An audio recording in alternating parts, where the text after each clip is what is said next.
जय हिंद friends, welcome back to your channel. स्वागत है एक बार फिर से आपके अपने इस यूट्यूब चैनल कंपटीशन की दुकान पर। कैसे हो आप सब? आई होप आप सभी अच्छे होंगे, स्वस्थ होंगे और आपकी पढ़ाई भी अच्छी चल रही होगी। जैसा कि आप देख रहे होंगे लिखा हुआ है क्वेश्चन नंबर 61, यानी ये वीडियो लेक्चर नंबर 4 है। इसके पहले 3 लेक्चर यानी पार्ट 3 ऑलरेडी अपलोड हो चुके हैं प्ले लिस्ट पर, जिसमें तीनों में मिलाकर लगभग 60 क्वेश्चन हम लोगों ने कवर किए। पहले लेक्चर में 20 क्वेश्चन, फिर दूसरे में, यानी हर एक लेक्चर में आपको 20 क्वेश्चन करवाए जाते, तो 60 तक कंप्लीट हो गए थे। ये लेक्चर नंबर 4 है यानी पार्ट 4। यहाँ से हम लोग देखेंगे 61 नंबर क्वेश्चन। देखिए क्या लिखा हुआ, पहले ही ब्लैंक दिया यानी खाली स्थान। फिर लिखा है भारतीय राष्ट्रीय कांग्रेस के अध्यक्ष बनने वाली पहली भारतीय महिला थी। यानी कहने का मतलब भारतीय राष्ट्रीय कांग्रेस की अध्यक्ष बनने वाली पहली महिला कौन थी। देखते हैं इसके ऑप्शन। पहला ऑप्शन दिया गया आशा लता सेन, दूसरा लिखा है सरोजनी नायडू, तीसरा लिखा है सुचेता कृपलानी और चौथा लिखा है अरुणा आसफ अली। ध्यान से पढ़ूं तो इसका ऑप्शन हो जाएगा कौन? ऑप्शन नंबर बी यानी सरोजनी नायडू। अब इसको ध्यान से फिर से पढ़नी, यानी सरोजनी नायडू भारतीय राष्ट्रीय कांग्रेस के अध्यक्ष बनने वाली पहली भारतीय महिला थी। ऑप्शन बी इसका सही हो जाएगा। ये कब आया था आपका? SSC MTS 2021 में। नेक्स्ट क्वेश्चन देखिए, लिखा हुआ निम्नलिखित में से क्या बौद्ध स्तूपों की संरचना का एक हिस्सा नहीं है? निम्नलिखित में से क्या बौद्ध स्तूपों की संरचना का एक हिस्सा नहीं है? ऑप्शन दिया है गोपुर, फिर लिखा है छत्र, फिर लिखा है अंड और फिर लिखा है हर्मिका। तो इसका ऑप्शन नंबर ए सही हो जाएगा, यानी गोपुर। कहने का मतलब गोपुर बौद्ध स्तूपों की संरचना का एक हिस्सा नहीं है। पूछा गया निम्नलिखित में से कौन, तो कौन की जगह पर या क्या की जगह पर आप गोपुर सेट कर लीजिए, यानी गोपुर बौद्ध स्तूपों की संरचना का एक हिस्सा नहीं है। नेक्स्ट क्वेश्चन देखिए 63 नंबर, लिखा हुआ निम्नलिखित में से किसने मोहम्मडन एंग्लो ओरिएंटल कॉलेज की स्थापना की थी? यानी ये जो कॉलेज था आपका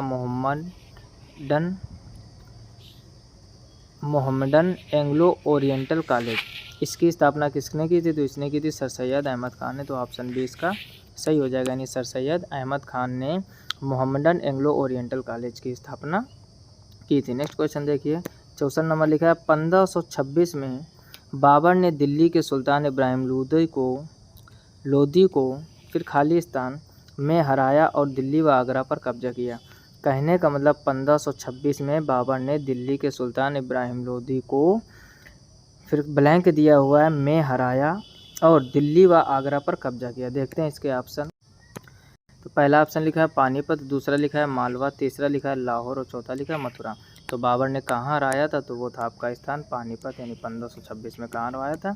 पानीपत में। नेक्स्ट क्वेश्चन देखिए 56 नंबर, लिखा हुआ है कुतुबुद्दीन ऐबक ने निम्नलिखित में से किस राजवंश की स्थापना की थी? यानी जो ये आपके 4 राजवंश दिए गए, इन 4 राजवंशों में से कुतुबुद्दीन ऐबक ने किसकी स्थापना की? तो सबको पता है गुलाम वंश की स्थापना किसने की थी?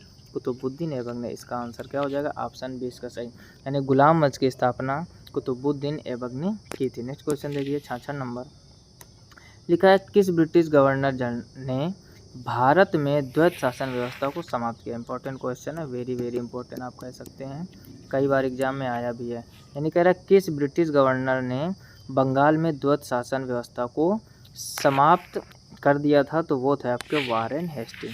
इसका ऑप्शन बी सही हो जाएगा, यानी जो आपके वारेन हेस्टिंग थे, इन्होंने, ये एक ब्रिटिश गवर्नर जनरल थे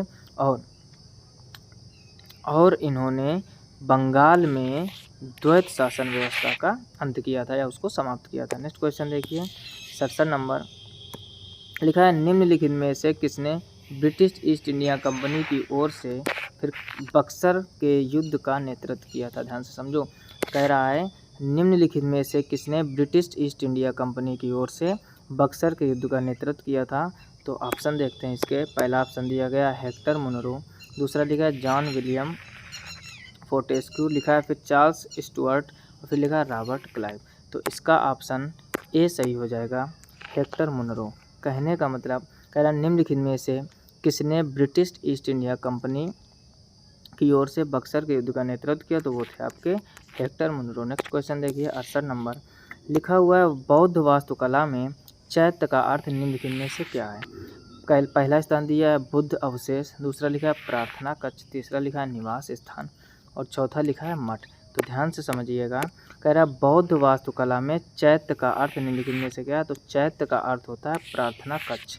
ठीक है, तो इसका ऑप्शन भी सही हो जाएगा। नेक्स्ट क्वेश्चन देखिए 69 नंबर, क्या लिखा हुआ है, निम्नलिखित में से किसने 1887 में भारतीय राष्ट्रीय कांग्रेस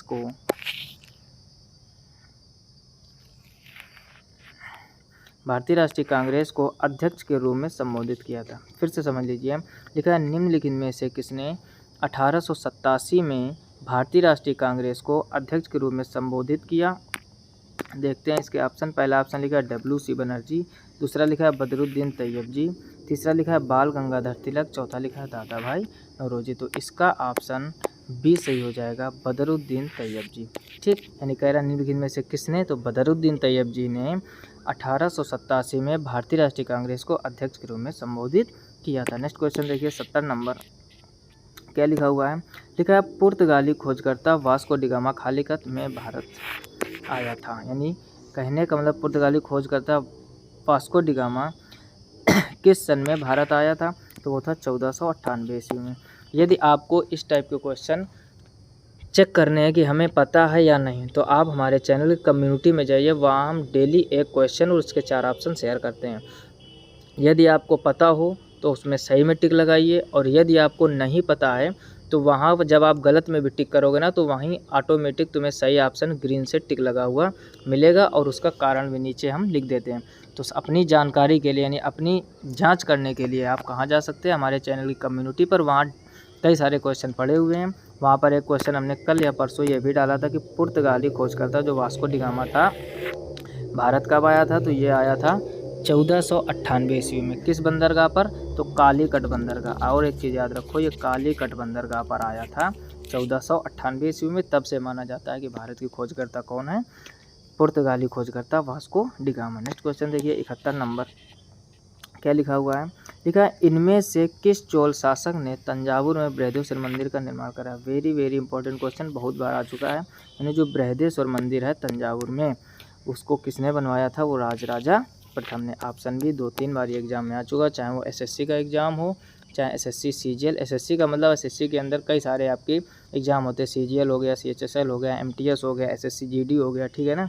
तो बृहदेश्वर मंदिर का निर्माण किसने करवाया था, राजराजा प्रथम ने। नेक्स्ट क्वेश्चन देखिए 72 नंबर, लिखा हुआ है बुद्ध ने, फिर लिखा है खालिस्तान ज्ञान प्राप्त किया था। यानी बुद्ध ने कहाँ ज्ञान प्राप्त किया था, बोध गया। इंपॉर्टेंट क्वेश्चन, इनकी पूरी स्टोरी हम बताते हैं। फिर से समझ लीजिए, यानी जो भगवान बुद्ध थे, जिनको महात्मा बुद्ध या गौतम बुद्ध के नाम से जाना जाता है, इनको बिहार के बोध गया में ज्ञान प्राप्त हुआ था, और एक पीपल के पेड़ के नीचे प्राप्त हुआ था। तो कई सारे क्वेश्चन बन जाते हैं, कहाँ प्राप्त हुआ, बिहार में भी कह सकते हो आप अगर ऑप्शन बिहार दिया है, और बिहार के किस स्थान में, तो वो था बोध गया। नेक्स्ट क्वेश्चन देखिए 73 नंबर, क्या लिखा हुआ है, मुक्तेश्वर मंदिर खालिस्तान में स्थित शिव जी को समर्पित 10वीं शताब्दी का हिंदू मंदिर। यानी जो मुक्तेश्वर मंदिर है, अब वो कहाँ है, तो वो है आपका ओडिशा में। यानी मुक्तेश्वर मंदिर ओडिशा में स्थित शिव जी को समर्पित 10वीं शताब्दी का हिंदू मंदिर है। आई होप आप पॉइंट अच्छे से समझ गए होंगे। नेक्स्ट क्वेश्चन देखिए 74 नंबर, क्या लिखा हुआ है, लिखा है निम्नलिखित में से कौन खिलाफत आंदोलन के या की नेता या नेत्री थी? पहला लिखा है मौलाना अबुल कलाम आज़ाद, फिर लिखा है भगत सिंह, फिर लिखा है कस्तूरबा गांधी, फिर लिखा है ज्योतिबा फुले। तो मौलाना अबुल कलाम आज़ाद, इसका ऑप्शन ए सही हो जाएगा। यानी मौलाना अबुल कलाम आज़ाद खिलाफत आंदोलन के नेता थे। नेक्स्ट क्वेश्चन देखिए 75 नंबर, क्या लिखा है, गौतमी पुत्र श्री सातकर्णी किस राजवंश के शासक थे? तो सातवाहन। ये एक बार और आ चुका है SSC CGL में, तो हमने इसकी ट्रिक बताई थी। यहाँ देखो लिखा गौतमी पुत्र सातकर्णी, और यहाँ लिखा सातवाहन। इसमें भी 7, इसमें भी 7। आप ये 2 वर्ड याद रखो, कभी गलत नहीं होगा, ऑप्शन बी इसका सही हो जाएगा। नेक्स्ट क्वेश्चन देखिए, शेर खान ने कन्नौज में हुमायूं को किस वर्ष हराया था? यानी जो शेर खान थे, उनका युद्ध हुमायूं से हुआ था कन्नौज में। तो किस वर्ष हराया था? तो 1540 ईस्वी। ऑप्शन है इसका सही हो जाएगा। अब देखो यहाँ पर ऐसा क्वेश्चन भी बन सकता है कि शेर खान और हुमायूं का युद्ध कहाँ हुआ था? तो कन्नौज में। कब हुआ था? 1540 में। कौन जीता? तो शेर खान। और कौन हारा? हुमायूं। तो वही लिखा हुआ है, शेर खान ने कन्नौज में हुमायूं को कब हराया था? तो वो था 1540 ईस्वी में। नेक्स्ट क्वेश्चन देखिए 77 नंबर, लिखा 1857 के विद्रोह के बाद अंग्रेजों द्वारा किस मुगल शासक को देश छोड़ने के लिए मजबूर किया गया था? ध्यान से समझो, वेरी इंपॉर्टेंट क्वेश्चन है। यानी 1857 ईस्वी के विद्रोह के बाद अंग्रेजों द्वारा किस मुगल शासक को देश छोड़ने के लिए मजबूर किया गया था? वो थे आपके बहादुर शाह जफर। इंपॉर्टेंट क्वेश्चन है। यानी जब 1857 का विद्रोह हो गया उसके बाद में अंग्रेजों ने मुगल शासक को, कौन मुगल शासक? बहादुर शाह जफर को मजबूर कर दिया देश छोड़ने के लिए। नेक्स्ट क्वेश्चन देखिए 78 नंबर लिखा है, निम्नलिखित में से किस चौहान शासक ने 1191 ईस्वी में सुल्तान मोहम्मद गौरी को हराया था? ऑप्शन देखते, लिखा है अजय राज द्वितीय, लिखा है दुर्लभ राज तृतीय, लिखा है विग्रह राज तृतीय और लिखा है पृथ्वीराज तृतीय। तो कई बार इसकी चर्चा हो चुकी कि पृथ्वीराज चौहान या पृथ्वीराज तृतीय और मोहम्मद गौरी के बीच में युद्ध हुआ था 1191 ईस्वी में। कौन? तो ये है आपका तराइन का प्रथम युद्ध। क्या है ये? तराइन का प्रथम युद्ध, ठीक है ना। दूसरा कब हुआ था? जस्ट इसी के अगले वर्ष यानी 1192 ईस्वी में। यानी पृथ्वीराज और मोहम्मद गौरी के बीच में तराइन का प्रथम युद्ध हुआ था कब? 1191 ईस्वी में। अगर पूछ दिया जाए तराइन का द्वितीय युद्ध कब हुआ था, तराइन का द्वितीय युद्ध कब हुआ था, तो वो हो जाएगा 1192 ईस्वी में। नेक्स्ट क्वेश्चन देखिए 79 यानी 79 नंबर लिखा है, निम्नलिखित में से कौन राष्ट्रकूट वंश के संस्थापक थे? यानी राष्ट्रकूट वंश का संस्थापक कौन थे? तो वो थे आपके दंतीदुर्ग। ऑप्शन डी इसका सही हो जाएगा। यानी कह रहा है निम्नलिखित में से कौन राष्ट्रकूट वंश के संस्थापक? तो वो थे आपके दंतीदुर्ग। नेक्स्ट क्वेश्चन देखिए 80 नंबर लिखा हुआ, भारत में किस वर्ष सती प्रथा का प्रतिबंध लगाया गया? वेरी इंपॉर्टेंट क्वेश्चन, आप देख रहे होगे लगभग हर लेक्चर में ये क्वेश्चन मिलता है, चाहे 2021 के करवाएं हम, चाहे 22 के 20 के, क्वेश्चन जरूर बनता है। तो सती प्रथा का प्रतिबंध कब लगाया गया था? वो लगाया गया था 1829 ईस्वी में। ऑप्शन बी इसका सही हो जाएगा। किसने लगाया? तो राजा राम मोहन राय ने सती प्रथा का अंत किया था। राजा राम मोहन राय ने ब्रह्म समाज की भी स्थापना की थी। हर बार हम रिवीजन करवाते हैं और इसमें पूछा गया कि सती प्रथा पर प्रतिबंध कब लगाया गया, तो हो जाएगा आपका 1829। तो ये हो गए इसमें भी 20 क्वेश्चन कंप्लीट। ये था पार्ट 4। यदि आपने पार्ट 3 नहीं देखे हैं तो प्लेलिस्ट में जाकर जरूर देखिए, या फिर उनका लिंक हमने नीचे डिस्क्रिप्शन में दे दिया है। यदि आप चैनल पर पहली बार आए हो तो चैनल को सब्सक्राइब अवश्य कर लीजिए, और वीडियो को अगर लाइक अभी तक नहीं किया तो ज़रूर से ज़रूर कीजिए और दोस्तों में अपने शेयर कीजिए, जो लोग भी एसएससी की तैयारी कर रहे हो, क्योंकि ये सब इंपॉर्टेंट क्वेश्चन है, ज़्यादातर एग्जाम में बनते हैं। मिलते हैं नेक्स्ट वीडियो में, तब तक अपना ख्याल रखिए, अच्छे से पढ़ाई करते रहिए। तब तक के लिए जय हिंद, राधे राधे।